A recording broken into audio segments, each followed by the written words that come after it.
अस्सलामु अलैकुम वरहमतुल्लाहि वबरकातुहू। संडे कमेंट बॉक्स के एक नए एपिसोड के साथ मैं आप लोगों का भाई AM कासमी आप लोगों की खिदमत में हाज़िर हूँ। मुझे उम्मीद है कि आप लोग खैर वाफ़ियत से होंगे। मैं अल्लाह ताला से दुआ करता हूँ कि अल्लाह ताला आप लोगों को अपने हिफ्ज़ व मान में रखे। आज संडे एपिसोड हमारा थोड़ा सा बल्कि ठीक ठाक शॉर्ट होने वाला है, 10 से लेकर 15 मिनट के बीच का, क्योंकि आज सुबह फजर के बाद से ही थोड़ी सी तबीयत में प्रॉब्लम है, तो बिल्कुल भी जो है ना हिम्मत नहीं हो रही थी कि संडे एपिसोड रिकॉर्ड किया जाए। लेकिन ऑलरेडी तकरीबन 4-5 दिन हो गए वीडियोस अपलोड नहीं हो पा रही हैं, तो संडे में भी नागा हो जाए तो अच्छा नहीं लगता है। थोड़ा सा राहत और सुकून महसूस किया तो मैंने सोचा कि चलें रिकॉर्ड कर लिया जाए। इसीलिए आपको संडे एपिसोड जो है ना वो घर से ही आज मैं रिकॉर्ड कर रहा हूँ। आप लोगों से गुजारिश है कि लेंटर का काम इंशाल्लाह बहुत जल्द कंप्लीट होना है, और लेंटर का काम जब कंप्लीट हो जाएगा तो बच्चों की तालीम शुरू हो जाएगी, नमाज शुरू हो जाएगी। तो आप लोगों के ताउन के बग़ैर ये काम मुमकिन ही नहीं हो सकता है। इसलिए जितना हो सके भाई ताउन ज़रूर किया करें, ठीक है। ये QR कोड नज़र आ रहा है, जितना हो सके ताउन करें। और अगर आप बड़ा ताउन करना चाहते हैं तो फ़िरोज़ाबाद आइए, मोस्ट वेलकम, हमारे मेहमान बनिए, हमें मेज़बानी का मौका दीजिए, है ना। अच्छा लगेगा आप अगर हमारे मेहमान बनेंगे। पहला सवाल बेस्ट नाथ शरीफ इन्होंने पूछा है, मुफ्ती साहब मेरे यहाँ जंगली बिल्ली पली है, डॉक्टर का कहना है कि उससे इन्फेक्शन होता है, उसे छोड़ दें, क्या ये बात सही है? मुझे कहाँ छोड़ना चाहिए, ज़रूर बताएं। देखो, डॉक्टर साहब की बात जो है वो डॉक्टर साहब ही बताएंगे। अगर वो ये कह रहे हैं कि इस जंगली बिल्ली में इन्फेक्शन है और जंगली बिल्ली उससे आपको नुकसान पहुंचने के भी चांसेस ज़्यादा हैं, तो जो पालतू बिल्लियां होती हैं वो पल जाती हैं, लेकिन जो जंगली बिल्ली होती हैं तो डॉक्टर अगर ये कह रहे हैं कि इस बिल्ली को आप हटा दो तो हटा दो आप, इसी में आफ़ियत है। अल्लाह ना करे कि वो काट ले, है ना, कभी कुछ नुकसान पहुंचा दे और उससे बड़ा नुकसान हो जाए। तो इसलिए बेहतर ये है कि हम अपनी सेफ़्टी को पहले देखें। जैसे कि कानपुर का वाक़या था कि जंगली बिल्ली उन्होंने पाल के रखी हुई थी। मैं डरा नहीं रहा हूँ, लेकिन जो फैक्ट है वो आपके सामने रख रहा हूँ। एक जंगली बिल्ली उन्होंने पाल के रखी हुई थी, तो उनके बेटे को सबसे पहले उसने काट लिया। अच्छा, उसको एक कुत्ते ने काट लिया था, तो उनके बेटे को इन्फेक्शन हुआ, फिर उसने एक बार फिर अब्बा को काट लिया। ऐसे घर में तकरीबन 2 या 3 मौतें हुई थी सिर्फ उस बिल्ली के इन्फेक्शन की वजह से, और उस बिल्ली में वो इन्फेक्शन आया था कुत्ते के हमला करने की वजह से। तो गुजारिश यही है कि डॉक्टर हजरात अगर मना करें तो उस बिल्ली को ना पाला जाए। जो पालतू बिल्लियाँ होती हैं उनको ही पाला जाए, वो अच्छा है, और वो भी तब जब आप पूरे टीके वीके लगवा लो, तब सेफ्टी तो यही है। बाकी आप कुछ भी पाल लो तो कोई डॉक्टर साहब भी मना नहीं करेंगे, मैं भी मना नहीं करूँगा, आपका रिस्क है। तो अच्छा, छोड़ना कहाँ चाहिए? कहीं भी छोड़ दो, खेत में, जंगल में, कहीं भी छोड़ दो। यूज़र पूछते हैं, मुफ्ती साहब मेरा सवाल ये है कि अगर कोई कुरान की कसम दे दे कि ये काम नहीं करना है, अगर वो कर दें तो क्या होगा? अच्छा देखो, एक बात अच्छे से समझ लो, इसमें क्या होता है ना कि ऐसा चलता है, तुझे तेरी माँ की कसम, तुझे मेरी कसम है, ये काम अगर तूने किया तो ये काम करना नहीं है। बाज़ लोग माँ की कसम चढ़ा देते हैं, तो इसको हम लोग बोलते हैं यार कसम चढ़ा दी उसने मेरे ऊपर, अब मैं ये काम, मुझे ये करना पड़ेगा जो उसने बोला है। अच्छा, हम भी जब छोटे छोटे थे तो जहाँ मैं रहता हूँ, अब तो ये सिटी में आ गया, पहले ये एरिया थोड़ा सा गांव के एरिया में लगता था जब मैं छोटा था, और पहले हमारा घर थोड़ा सा और आउट था, तो वहाँ पे भी ऐसे ही होता था। हमारे साथ के जो हमारे दोस्त वगैरह थे बचपन में, तो उसमें मैं देखता था कि कोई कहता था अम्मी की कसम मत दियो यार, देख अम्मी की कसम मत दियो, है ना। तो ऐसे दोस्तों में भी चलता था बचपन में कि तुझे तेरी अम्मी की कसम है अगर तूने ऐसा किया। तो ये समझा जाता है कि अगर कोई मान लीजिए किसी की कसम चढ़ा दे हमारे ऊपर, तो हमें वो काम अब करना पड़ेगा, या उसने ये कहा है कि ये काम नहीं करना तो हमें वो काम नहीं करना चाहिए। तो अच्छे तरीके से आप समझो कि किसी के भी कोई कसम दे देने से वो कसम हमारे ऊपर नहीं हो जाती है, हम जब तक उस कसम को नहीं खाएंगे। जैसे मिसाल के तौर पे किसी ने क्या कहा, कुरान की कसम दे दी कि भाई तुम्हें कुरान की कसम है तुम्हें ये काम नहीं करना है। तो उसके कसम देने से हमारे ऊपर कसम नहीं होगी जब तक हम खुद कसम नहीं खाएंगे। तो ये बड़ी गलतफहमी है लोगों के बीच, वरना तो ऐसे तो कोई भी किसी को कसम दे के कुछ भी काम करवा लेगा, तो ऐसा नहीं होता है। ठीक है, अच्छे तरीके से आप इसको समझें। हाँ, मैंने कसम खाई, अब मेरे ऊपर ज़रूरी है कि या तो मैं उस कसम को पूरा करूँ, या उस कसम को अगर मुझे तोड़ना है तो कफ़ारा दूंगा मैं, लेकिन दूसरे के कसम दिलाने से वो कसम मेरे ऊपर नहीं होगी। ठीक है। अरहम कहते हैं, मैं अखलाक, मेरा ये सवाल है कि मेरी बीवी मेरे साथ नहीं रहना चाहती है, कहती है मैं आपसे खुश नहीं हूँ और मुझे खुश नहीं रख पाते, जो मुझे आपसे चाहिए आप मुझे वो नहीं दे पाते, ऐसे मेरी बीवी बोलती है, आप ही कुछ बताएं, आपका ओल्ड सब्सक्राइबर हूँ। ये मेरा दूसरा कमेंट है, प्लीज़ आप मेरी प्रॉब्लम को सॉल्व कर दीजिए, आपकी बहुत मेहरबानी होगी प्लीज़, मैं बहुत परेशान हूँ, 5 महीने पहले ही शादी किया हूँ, प्लीज़ बताइए। देखिए भाई अरहम, अब आखिर क्या वजह है जिसकी वजह से आपकी बीवी जो है ना आपसे शिकायतें कर रही है और वो जो है ना इस तरह की बातें आपसे बोल रही हैं, आपके साथ नहीं रहना चाह रही हैं? ये मसला तो जब तक बीवी की बात मैं नहीं सुनूंगा तो मुझे कैसे पता चलेगा। आज सुबह ही की बात मैं बता रहा हूँ कि एक साहब जो है ना आगरा से फ़िरोज़ाबाद आए और तकरीबन 7-8 बजे से वो मेरा वेट कर रहे थे, क्योंकि मैं नमाज के टाइम ही मस्जिद में मिलूँगा।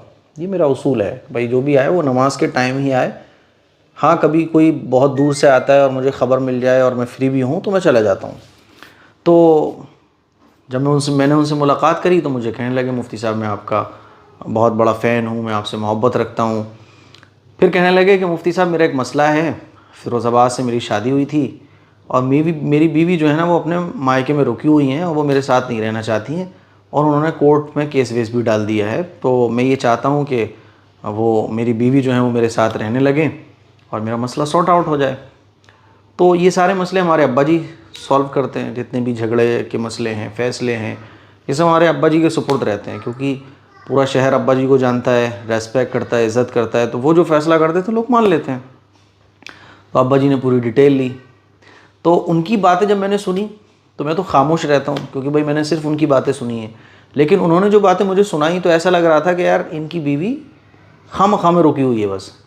यानी 14 साल शादी को हो गए, औलाद भी नहीं है और ये अपनी बीवी को साथ रखना चाह रहे हैं, लेकिन बीवी जो है ना साथ रहना नहीं चाह रही है।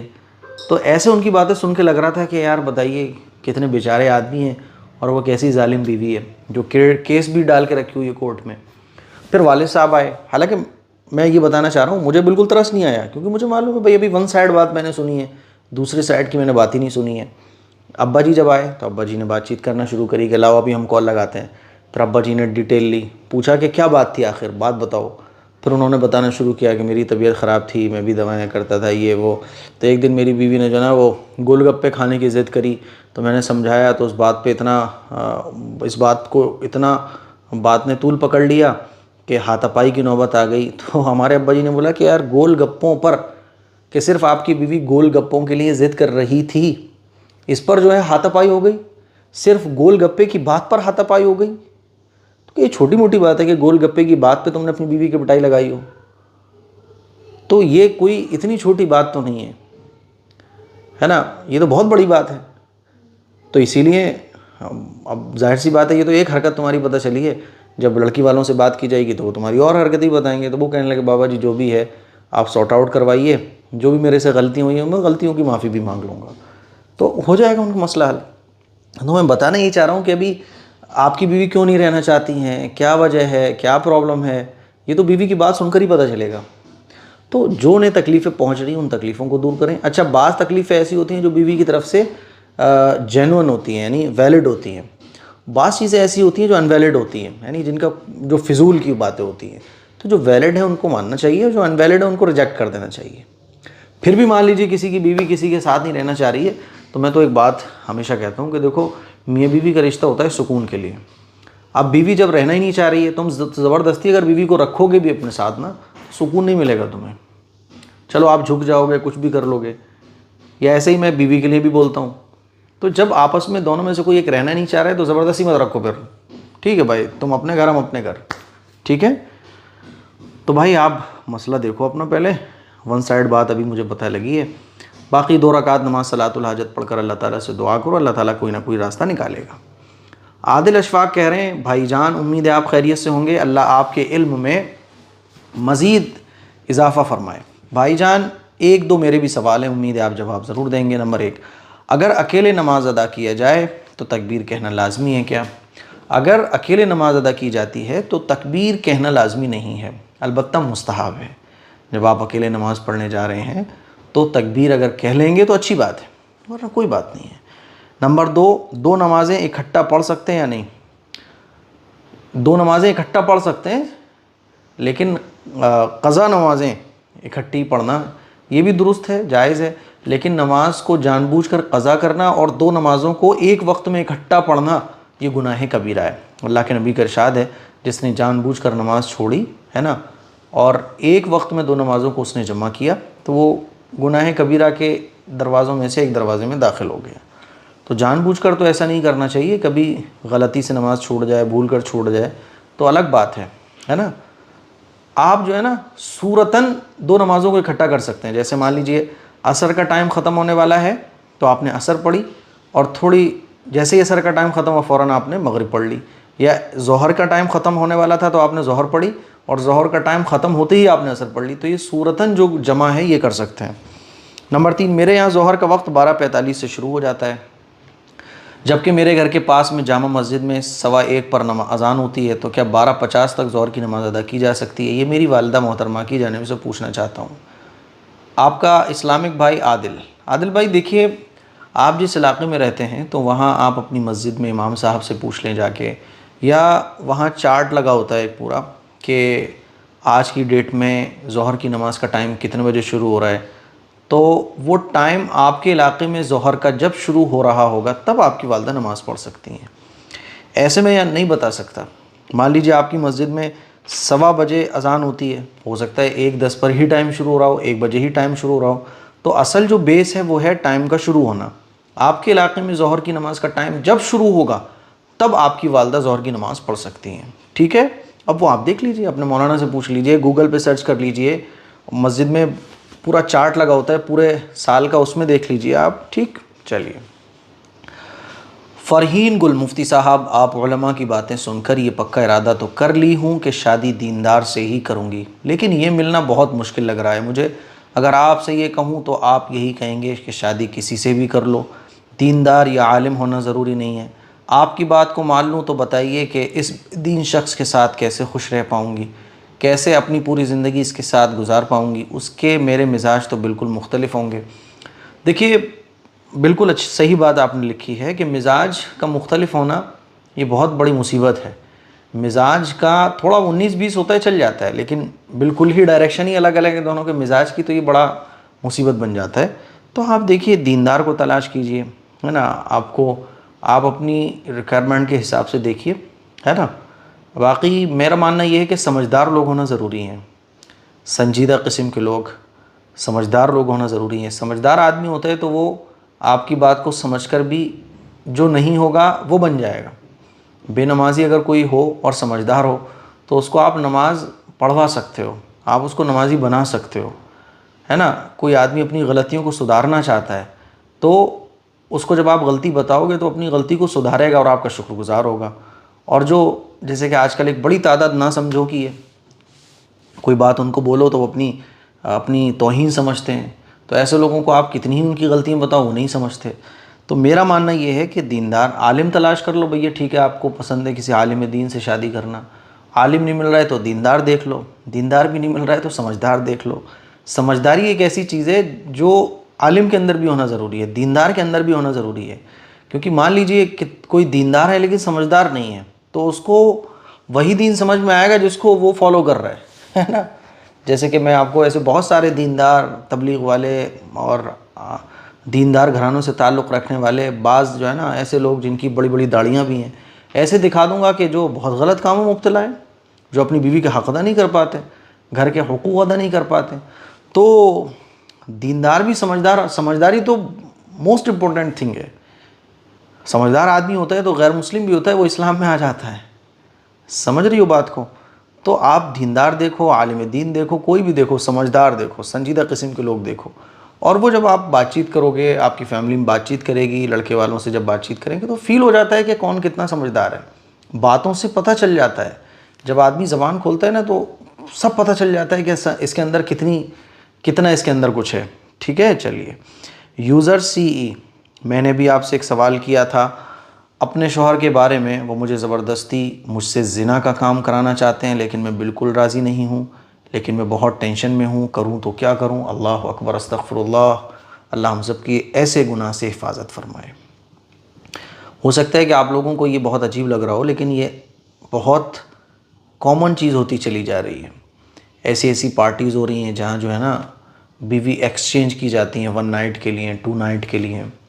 और ऐसे ऐसे वाक़यात भी सुनने को मिलते हैं कि आदमी अपनी औरत को मजबूर करता है। मैं तो यही कहना चाहूँगा कि अगर ऐसा किसी का शौहर है तो उससे फ़ौरन अलहदगी इख्तियार कर ली जाए।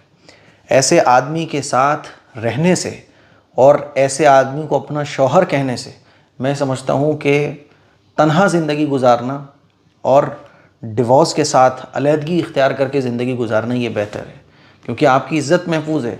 आदमी शादी क्यों करता है भैया? शौहर मेरी हिफाजत करेगा, मेरी ज़िम्मेदारी उठाएगा, मेरी इज़्ज़त आबरू की हिफाजत करेगा, दूसरों की नज़रों से मुझे बचाएगा।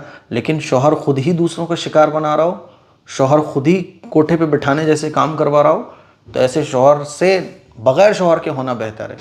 ऐसे शौहर से फ़ौरन आप ऐसे शौहर के ख़िलाफ़ कानूनी कार्रवाई कीजिए, क्योंकि ये तो आप इससे अलहदगी हो जाओगी, दूसरे से शादी करेगा उसको भी यही करवाएगा।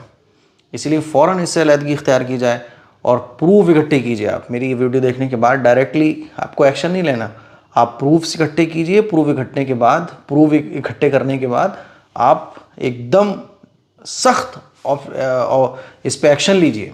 ठीक है, बाकी अल्लाह से लौ लगाइए, अल्लाह से अपना ताल्लुक़ मजबूत कीजिए। खान FF, घमंड बहुत है आप में, अल्लाह को घमंड पसंद नहीं है। मेरे भाई खान FF, आपको ऐसा क्यों लगता है?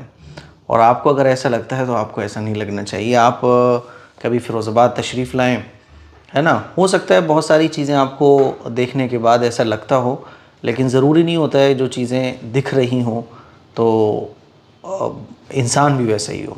आप कभी तशरीफ़ लाएँगे फ़िरोज़ाबाद, आप कभी मेरे साथ बैठेंगे तो आपको महसूस होगा कि मैं जो है ना एकदम ज़मीनी सतह का आदमी हूँ। आपको अगर ऐसा लगता है कि मैं ये काम नहीं करूँगा, ये काम मेरे अना के ख़िलाफ़ है, ये काम मेरी पर्सनैलिटी के ख़िलाफ़ है, मैं ज़मीन पर भी खाना खा लेता हूँ, है ना, ज़मीन पर बैठे हुए लोगों के साथ भी बैठ जाता हूँ, गरीब अमीर से अमीर आदमी भी आता है तो उसको वैसी ही रेस्पेक्ट मेरे ऑफ़िस में दी जाती है।